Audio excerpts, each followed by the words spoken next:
like to do straight away is to dedicate this talk to Sandra Rivet. I think we are all interested in true crime, and it's quite easy, isn't it, to forget the fact that at the end of all of these serial murders there are victims.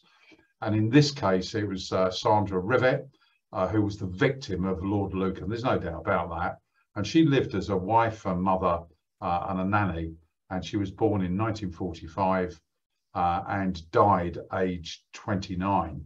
And here is her death certificate, a certificate that I've seen many times this would have been issued in Westminster Coroner's Court, which is just behind Victoria Station.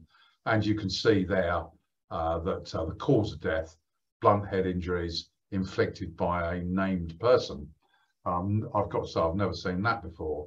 And the cause of death was, of course, murder. He was called Lucky Lord Lucan, and I think that's quite amusing. Was he lucky? Well, I don't think so. His lifestyle certainly dictates that he wasn't lucky at all. So this is what we are going to have a look at. Moving further down Lower Belgrave Street, number 46, which you can see behind me, that is the actual place where there was a huge scandal and a horrific murder in 1974. And that is where Lord Lucan killed the family nanny. It was a mistake. He was intending to kill his wife, but he made a mistake and he bludgeoned her to death in the basement.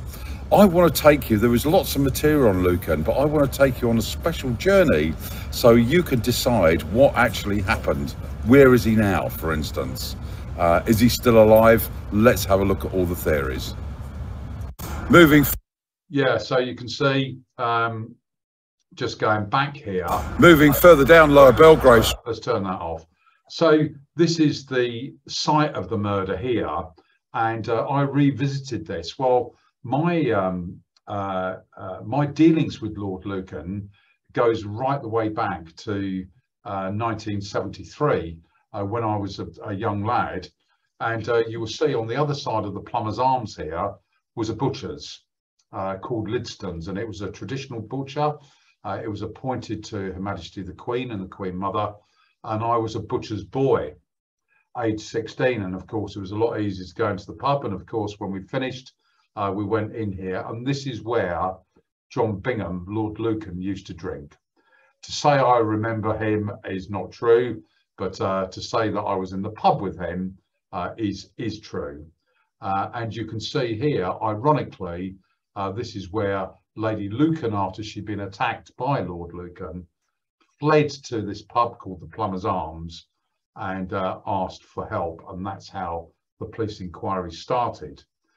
The pub is still there. I took these pictures just a few weeks ago to try and bring it to life for you guys. And there is, unsurprisingly, a Lord Lucan bar. So worth a visit.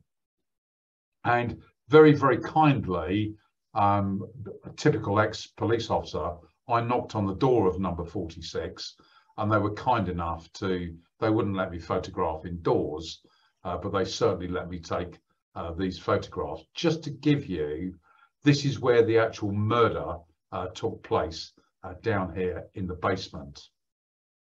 And you can see a typical Belgravia home. So this is what we're going to look at in the experience, and I thought I'd frame it this way, because we're going to look at the psychologist's tale. What type of person was the 7th Earl of Lucan? You may be surprised, and you're going to carry out a forensic assessment of Lucan. What I'm going to do is I'm going to give you some information about him, and one of the beauties of being in the police service, particularly at my level, was you could draw whatever case file you wanted, and I did exactly that with the Lucan case, just to have a look and just to have a look at the police report. In this case was undertaken by a guy called Roy Ransom. And when you look his track record, he was undoubtedly and he investigated the Lucan case, was undoubtedly one of the best detectives at Scotland Yard at that time. We're then going to look at the detective's tale. It's very important that we look at what did DCS, Roy Ransom, make of the case. We're then going to look at other theories that have some credibility. Some don't, but we're just going to look at the ones with credibility. And then there was a guy that I used to work with in the 80s, one of the Yard's finest undercover police officers, that gives his considered opinion in a book, and it can't be ignored. And then finally, although we don't know what happened to him, I don't know, no one knows, but there are some interesting theories, is you can, after this gig, decide what you think happened to Lord Lucan. Do you know what, guys? I would have loved to, I would have actually loved to deliver this interactive talk with you at the Plumbers Arms. And I've been in there, and maybe we ought to do that, because very close to where the Plumbers Arms is where the great train robbery was also planned, and it came to fruition. What I've done is I've just, there is a general shot. This here is drawn by a PC, in case you're interested. There used to be at each police station a plan drawer, and they were police officers. When I look back, you know, probably a waste of money, because now with CAD and everything, you can do that. But this is the actual drawing of the plan drawer, showing that down the basement here, this is where Sandra was attacked. We're going to have a look at that. And then Lady Lucan, subsequently by John Bingham, Lord Lucan. These are, this is an attempt to try and age him, to look at or try and rationalise and envisage what he might look like now, Lucan, but no one really knows. But I'm going to show some photographs. So this was massive in its time. To have a murder in Belgravia was highly unusual. And then all of these headline things came out. I know Lord Lucan is alive, with all these different theories, and then all of these probes by the Yard. The added value, and I've not done this before, but that you can interact with me. You can sit there and just let this wash over you. It's up to you, and that's what the beauty of these events are. So you can relax, take it in, or interact. It's up to you. There's a chance to carry out a personality assessment of Lord Lucan after this experience.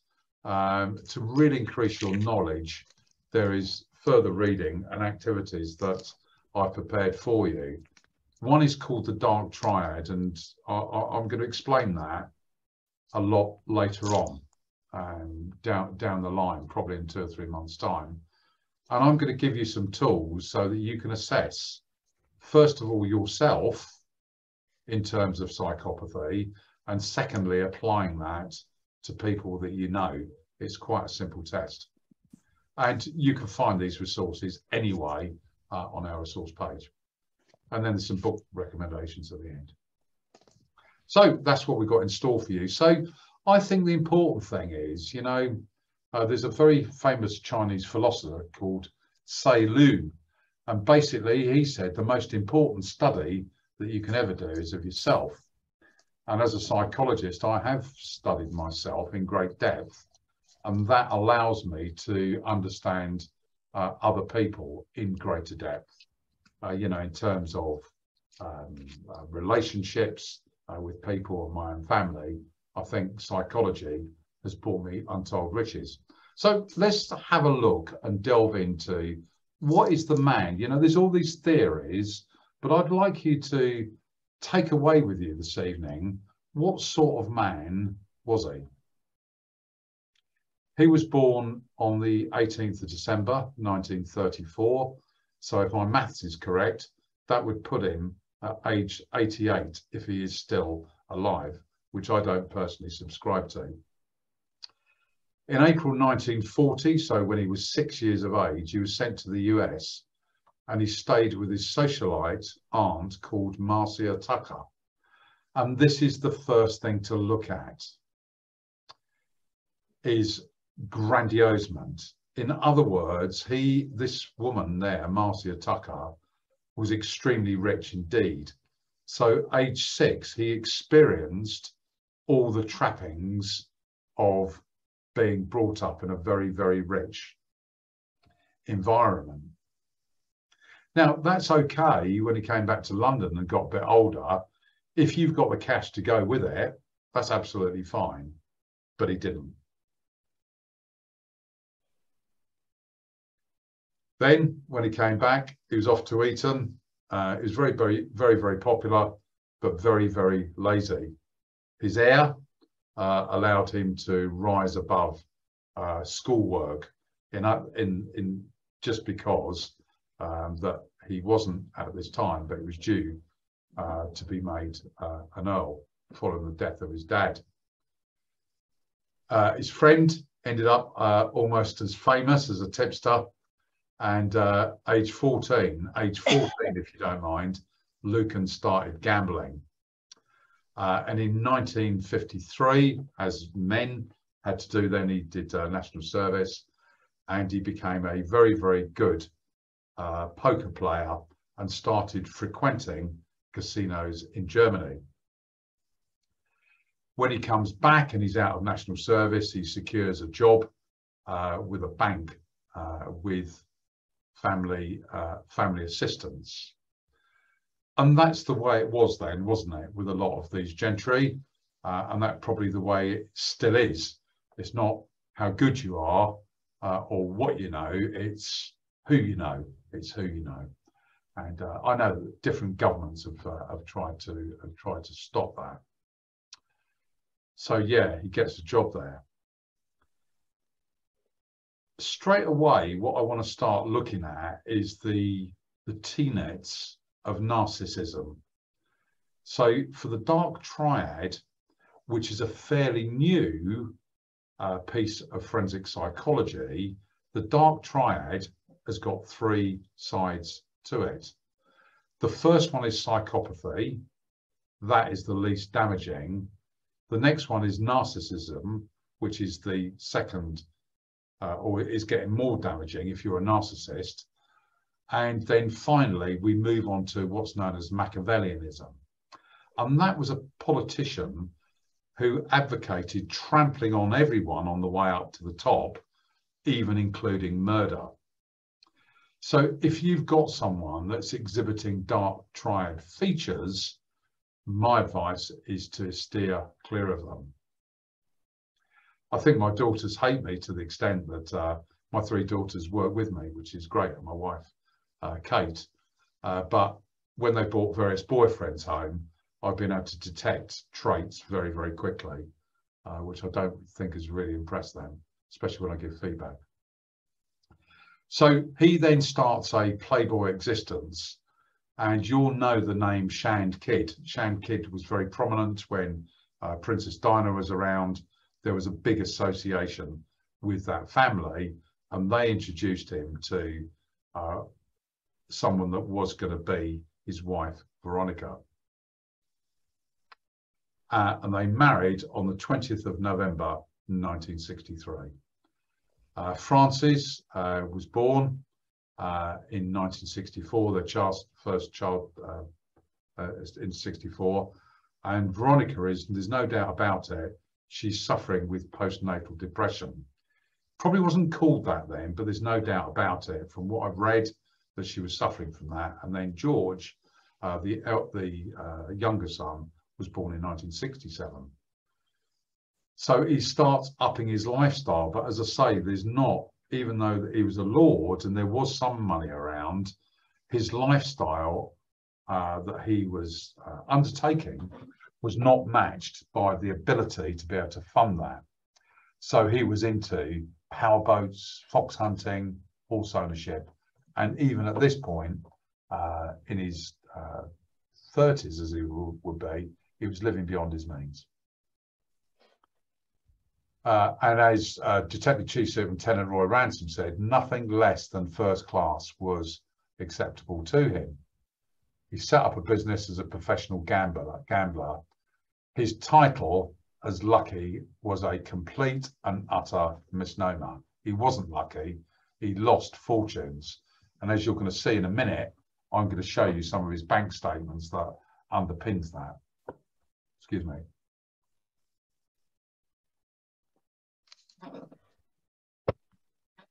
Now, can you imagine this? You see this, don't you, in the James Bond films? Is that there's the gentleman.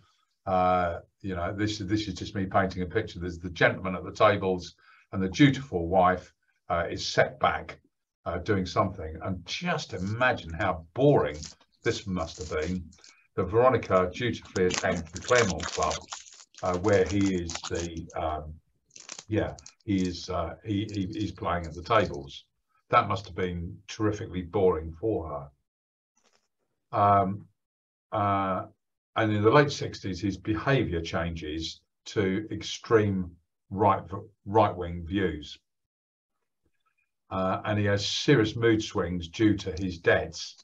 And he decides his wife has to go. And he starts gaslighting her. In other words, making up the fact that she is mentally ill. Horrible, horrible.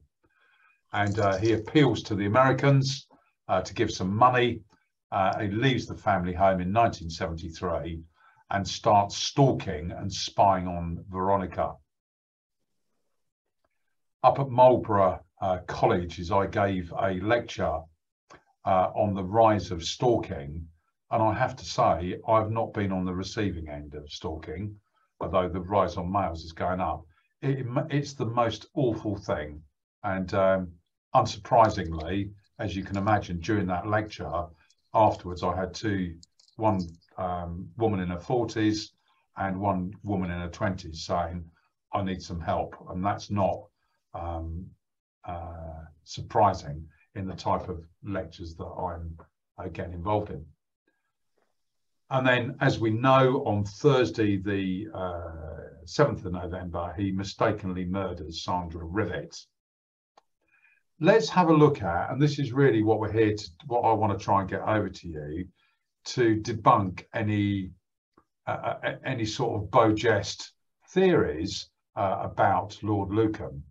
Was he a lord, or was he a lout, or was he both? This is what I want you to look at. This is stuff that I've extracted from the case files and other texts. And what I want you to do is just to take that in. And once you've taken that in its entirety, that will give you a picture of the personality of Lord Lucan. And I would like you to tell me what sort of personality you think that is. So just really a couple of minutes to have a look at what I've written there as Lord Lucan's personality fact sheet.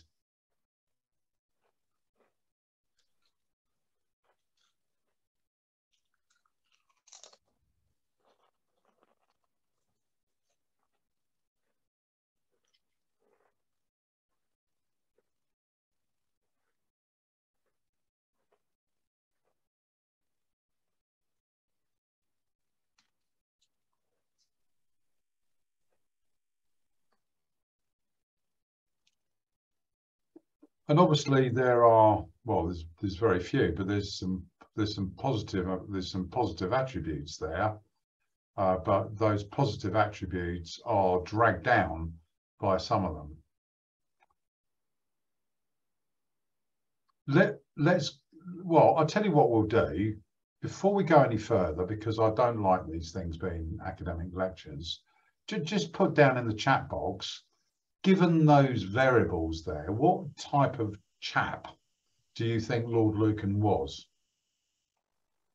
And if you like, you know, if you would just put something into the chat box about what you think the type of character.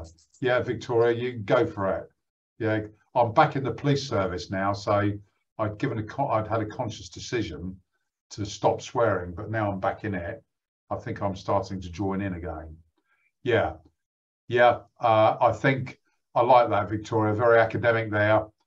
Is an arsehole, isn't he? Yeah. It's quite interesting the way your behaviour, your adult. Yeah, thank you, Jenny. Controlling and manipulative. It's quite interesting, isn't it, with your upbringing?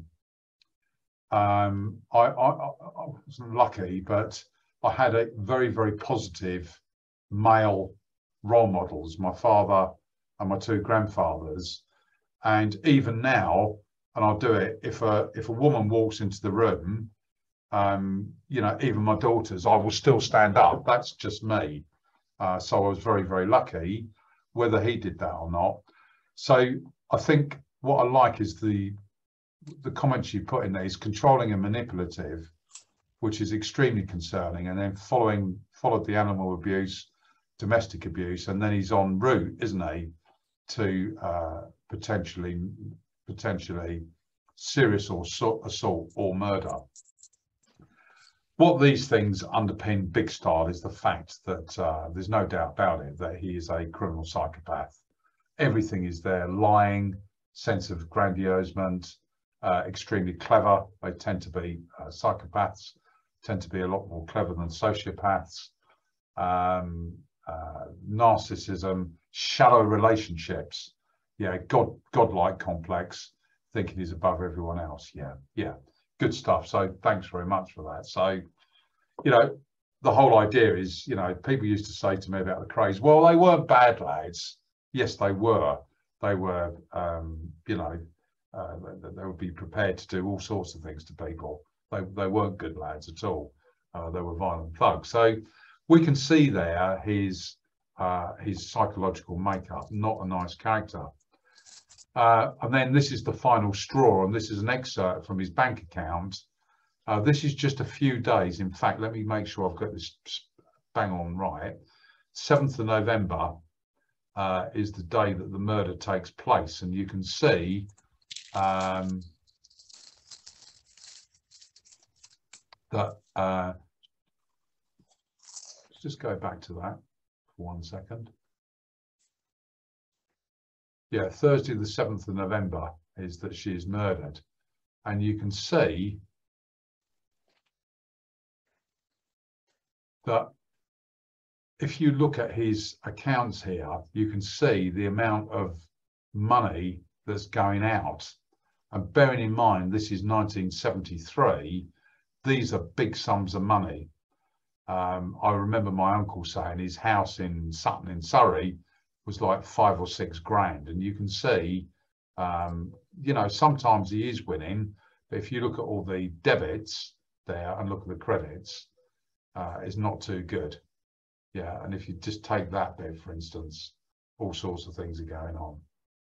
And this is a letter here from his bank manager, and he says the bank manager is saying he's very disappointed. And what I find interesting there is this bank manager looks after just guards and cavalry people. Interesting, isn't it? I bet they don't have that kind of relationship anymore. Yeah, and I think one of you said that earlier on. So yeah, thanks for that. Yeah, it was Jenny that said extremely controlling and manipulative. He employed a private detective to sorry, there's a typo there, to follow her around. That's Veronica. Yeah, yeah, so extremely manipulative. So yeah, to follow her around. Let's just go back into that. Yeah.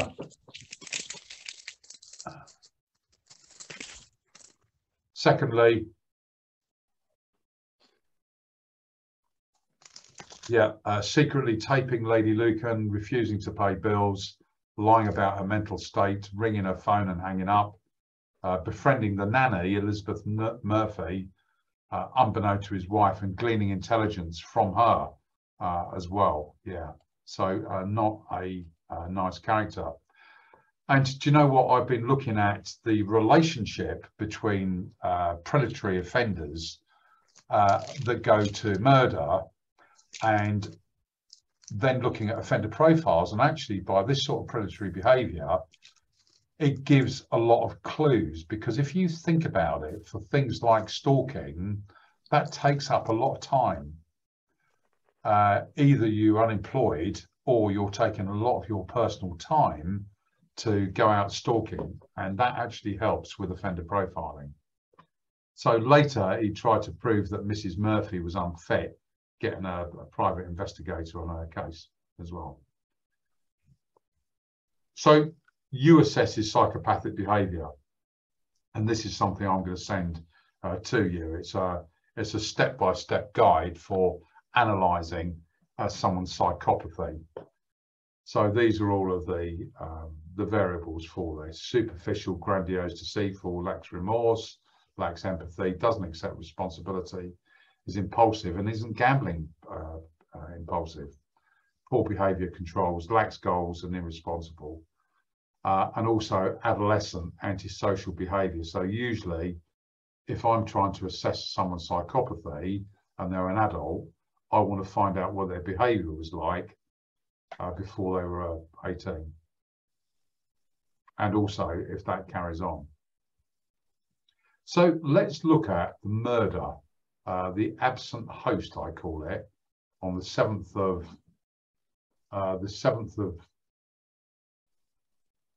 November 1974. This is the timeline. At this time, he has got himself a girlfriend, or a mistress, if you like, and he receives a phone call from his girlfriend, Charlotte, at 10 a.m. He suggests to Charlotte that she should join a small dinner he was hosting at the Claremont Club. At 4 p.m, he goes to a nearby chemist, actually in Lower Belgrave Street, to ask for a capsule to be identified that his wife is taking. As it turns out, it's an antibiotic, but he's trying to gaslight her all the time so that it will bring about a divorce. 4:45, he rings his literary agent wanting advice on an article was arriving, and he, the agent, arrives at Lucan's flat, which is around the corner from the matrimonial home. And he drives agent home at 8 o'clock, driving an old Ford Corsair, and he gives a description of Lucan's clothing. And the agent hears Lucan making a reservation at the Claremont Club for 7:30, and he didn't turn up. So just have a look. That's the timeline on the day.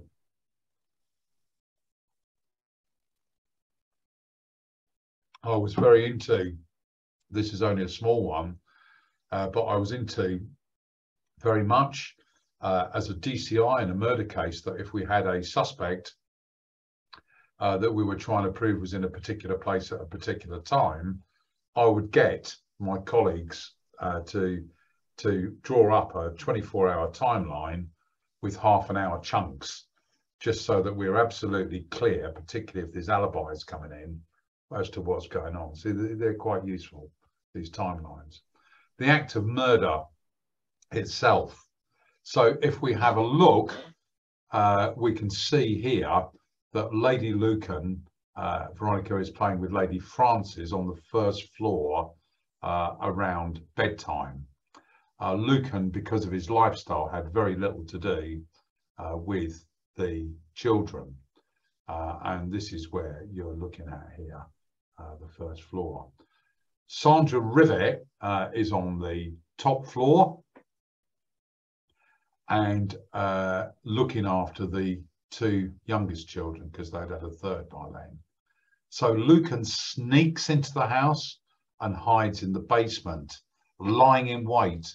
He removes the light bulbs from the stairwells to make sure that there is that air of dark. And at 8:55, Sandra offers Veronica a cup of tea.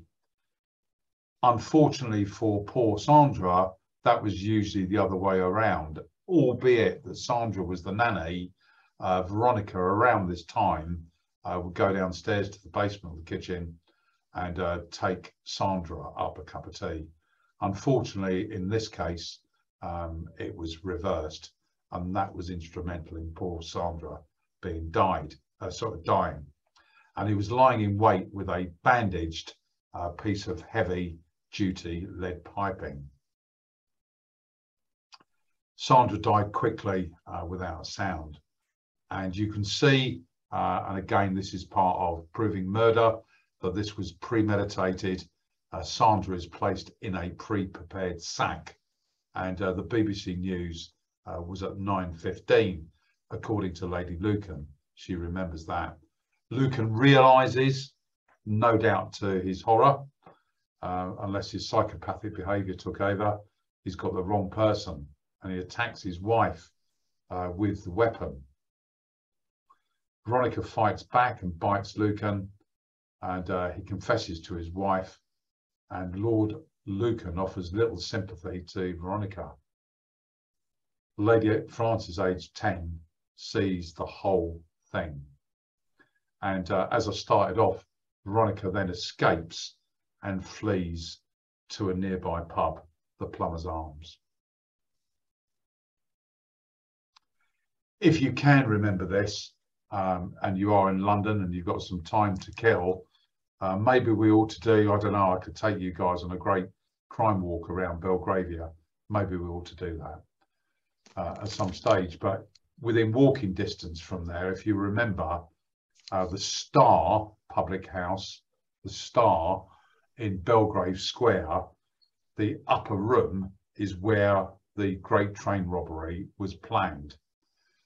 I know the pub so well, and I've done so much in there. If you go there, the bottom is open to the public, and if you say the Great Train Robbery was planned upstairs, Steve Gaskin has said, I ought to ask you, they will no doubt show you exactly where it was planned, or kick you out of the pub. So where did Lucan go? This is the $1 million question. Let's have a look at the evidence. Here is a thematic map here, just showing you, you all know Hyde Park Corner. Again, this was one of the jobs I had when I was 15 as a porter there. But you can see that there is Lord Lucan's flat. It's in Elizabeth Street. So this area is very well known to me. It is only a hop, skip and a jump to Lady Lucan's house that I showed you earlier on, and the Plumbers Arms. This here is Madeleine Floorman's home. We're going to come to that in a minute, and this is important. So where did he go? I think some of it we know. At 10:30 p.m, Madeleine Floorman, who is the mother of Lady Frances, the eldest daughter of the Lucans, school friends, hears a knocking at the door. She decides not to answer it because it's late. And then this visit followed by a rambling phone call by Lucan. Blood belonging to Sandra Rivet was later identified on the stairs. But at the time, of course, we didn't have DNA, so it was only blood grouped to her. So you could only say there was a strong possibility. Soon afterwards, Lucan also rings his mother, but she didn't hear the distinctive pips. So it must have been a private number. I don't know whether you guys can hear this, but this was what the pips used to sound like. Where is it? Where's that gone? Let's go back. Now, when you heard that noise, that was the, so if you dialed a number and you heard those pips, that was the signal to put money into the phone box. He asks his mother to collect the children from number 46, and then Lucan drives to Uckfield in Sussex to see his friends, the Maxwell Scots, some 42 miles away, and he abandons his car in New Haven, Sussex. And at this point, Roy Ransom takes up the investigation. Lord Lucan leaves all his personal effects, including his passport, at his flat, not his house, on open display. Which makes me think, if he did that and he's fled, he knows full well the police are going to get involved, which makes me think that if he's left his passport there, he's certainly got another one or a forged passport. That's my thinking. The aftermath. 2 letters posted to Bill SHAND-KYDD. And I will paraphrase the most ghastly circumstances. This is the night of the murder, which I briefly described to my mother. When I interrupted the fight at Lower Belgrave Street and the man left, Veronica accused me of having hired him. I took her upstairs and sent Frances up to bed, tried to clean her up. She lay doggo for a bit. The circumstantial evidence against me is strong in that Veronica would say it's all my doing. I'm only concerned for the children. If you can manage it, I want them to live with you. Coots trustees, Mr. Wall, will handle the school fees. Well, no, he didn't, because there was no money there to pay it. And then the bottom line says, when they're old enough to understand, explain to them the dream of paranoia and look after them. Yours ever, John Bingham, Lord Lucan. The second one is to flog. There's a sale coming up at Christie's which will satisfy the bank overdrafts. I think they're candlestick holders. Please agree reserves with Tom Craig and to pay off some of his debts. Scott Maxwell, Stuart and Ian will say that Lucan stayed for 2 hours. Lucan gave the same story to the Scott Maxwells as he did to his mum, used their writing paper to send the 2 letters. Neither contacted the murder squad, despite it being on the news. I find that of concern. There was a distance of 16 miles between Lord Lucan leaving the Scott Maxwells and the car abandoned in Norman Road, Newhaven. 16 miles. What happened there? What is that telling us? What is that telling us? So there was a distance of 16 miles between Lord Lucan leaving the Scott Maxwells and the car abandoned in Newhaven. And by the way, at Newhaven, and I've used it before, that is a terminal to go over to northern France. So what's that telling us?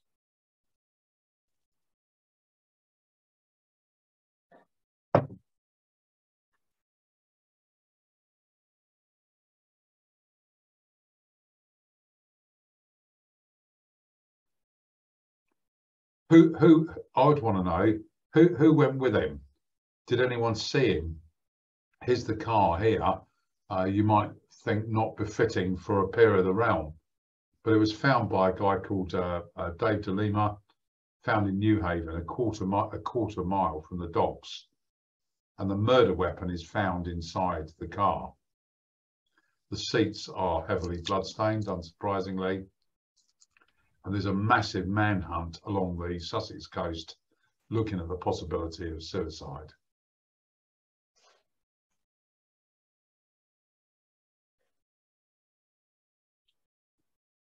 So, following the domestic inquiries over here in the UK, Roy Ransom then follows leads in Africa. All sorts of stuff coming up here. Allegedly cited in 1975. This guy here has got an address book.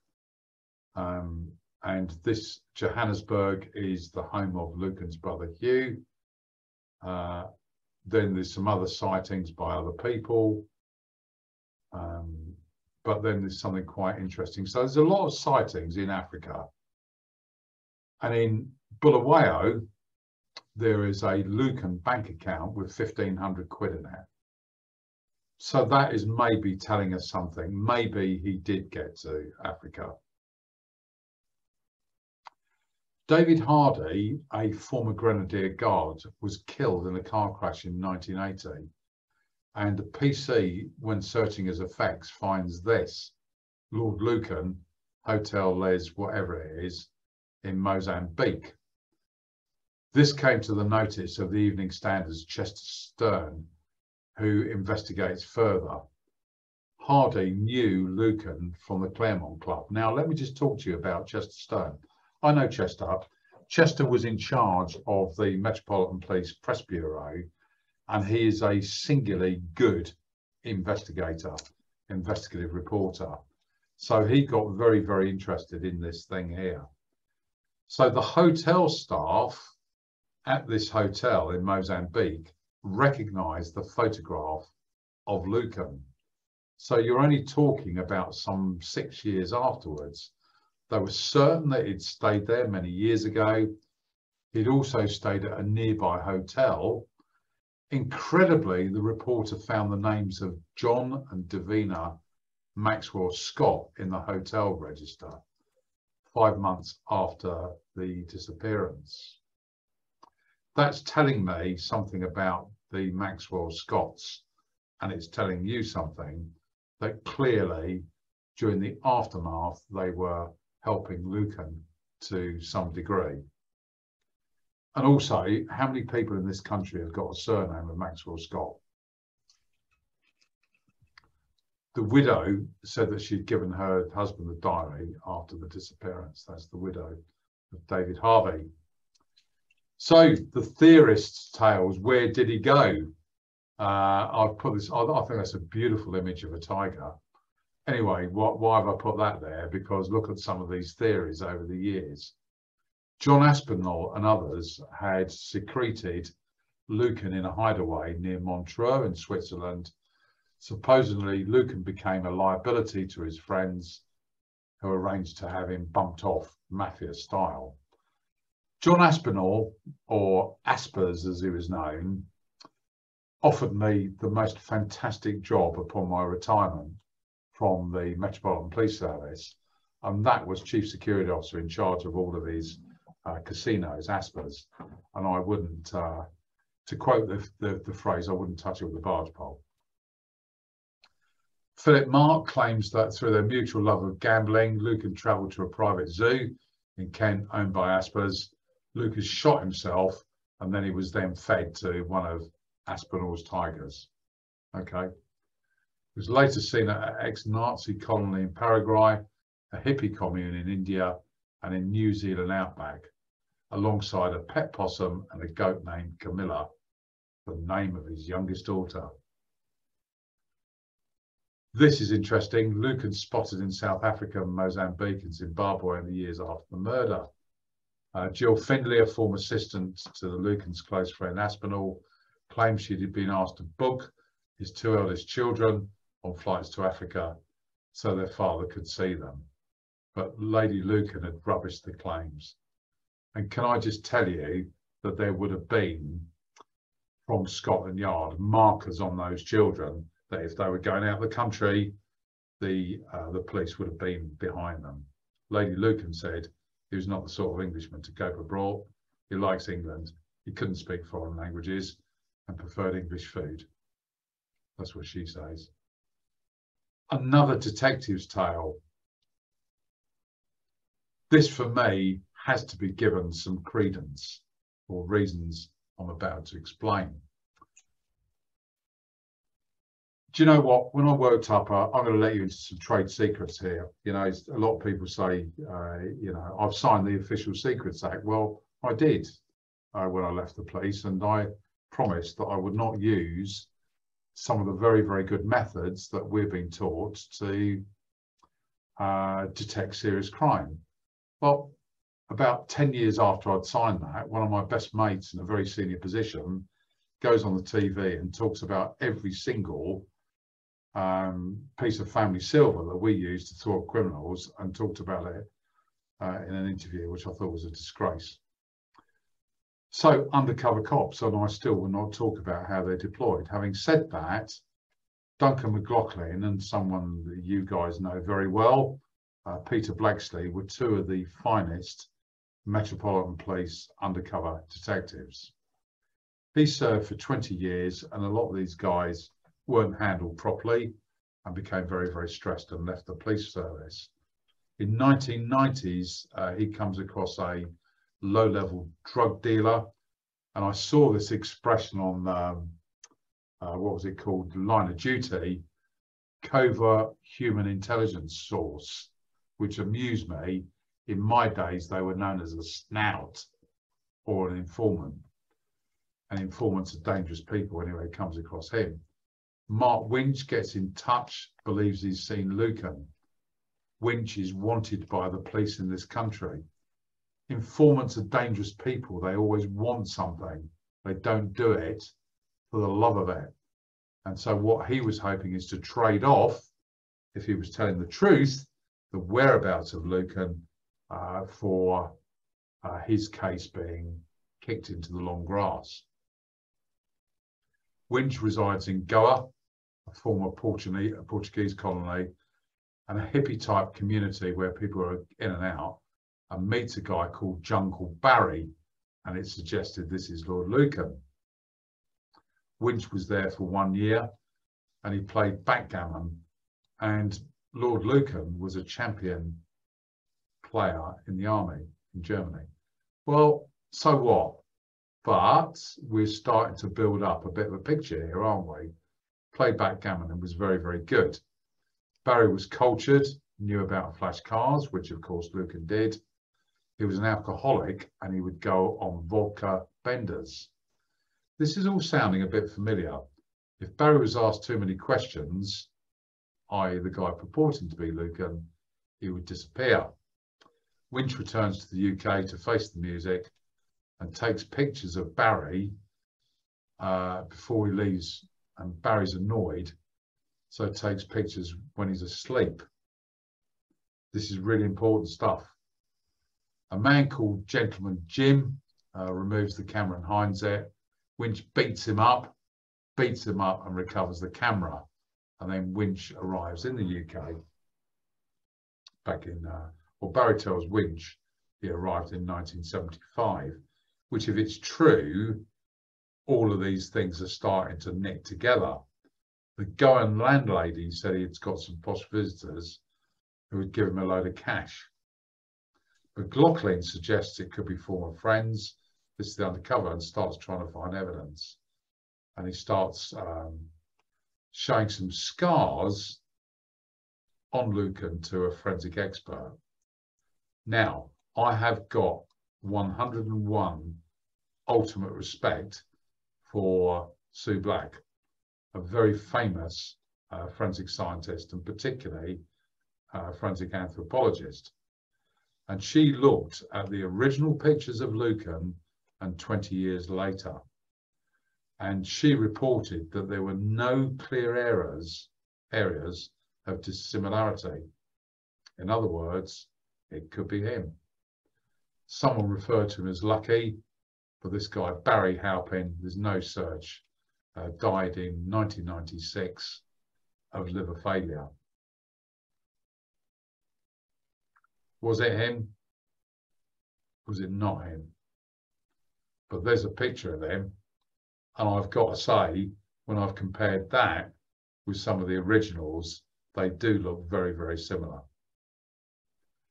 So the question is really, what do you think? There's a close-up of him. There's some other pictures. It's very, very difficult, isn't it? I was, and I'm gloating here when I say that my appearance over the last 18 months has changed dramatically, in that I've lost a substantial amount of weight. I've had my lenses replaced in my eyes, so I no longer wear glasses. So I did a lecture last week on eyewitness testimony, and I superimposed my old self committing crimes, and these young undergraduates couldn't even spot that it was actually me committing the crimes. So it's very, very difficult, isn't it? Eyewitness testimony is very, very dangerous. It could just be him. And your job is, with further reading, for you to decide. There are 3 books that I've read. I am on no commission at all. My favourite one, and the cheapest one, is the middle one. It's called Looking for Lucan, and it's by Detective Chief Superintendent Roy Ransom. And interestingly, I read it when I was flying over to Uganda in Africa to do some work. So I think I've just got a few other things to tell you, and thank you so much for listening. But I've just got 1 or 2 things that I want to show you, what's coming up next month, etc. But are there any questions you'd like to pose at this point? Yeah. It looks as though, so you can put it into the chat box. Let's just come out of this, stop sharing. So yeah, you can come out of the chat box if you want to ask any questions, do feel free to do so.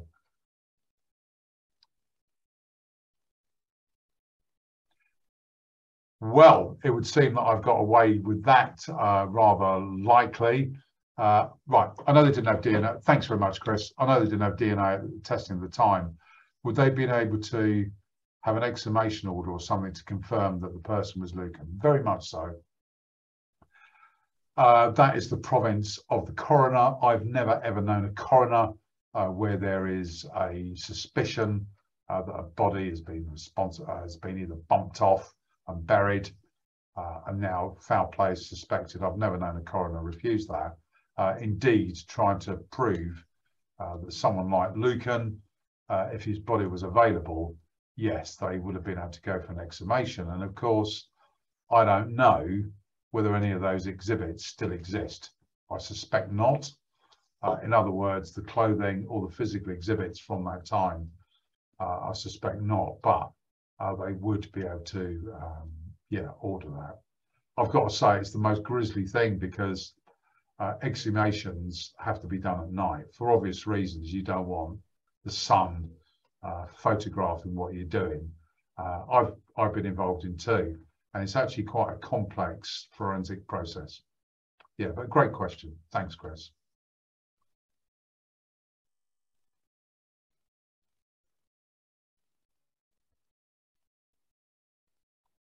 Good. Okay, so let's just go back just to show you what is coming up in the fast lane. You've seen this here, the books. You can pick these up in second-hand bookshops. But this is I'm really, really excited about this. This is going to shock you. I've started this off. I've finished this gig now. I've written it. I've done all the research, and it was absolutely fascinating. Doctors, nurses, and carers, why do they commit serial murder? And I'm doing it on Monday, the 12th of September. That's going to be our monthly event. It's really, really interesting. And again, I've had the opportunity of going back to the Centre for the Research into Serial Killers, a university where I'm a reader. And it is very, very interesting. So I've been able to tabulate since 1990 all of the deaths here. And we're going to look at, is it static? Is it on the increase? It's on the decrease? Why the reason? Why do people do it? We're going to have a look at Harold Shipman. We're going to have a look at Beverly Aylett. And we're going to be very careful, but we're going to look at a couple of cases that are awaiting trial. And of course, it's very unfair to comment on those cases. But there's a doctor and a nurse. A nurse is accused of 10 murders, I think. The next thing is this, and I've got to say, if you can make this, cool. We've had to charge for this because of the gravitas. I know that one or two of you on here have already booked. We've got probably one of the biggest, this is the biggest event that we have undertaken. We've hired the Forum in Norwich to run this thing called Mindhunter. That is me, and Manhunter, which is a good friend of mine, Colin Sutton.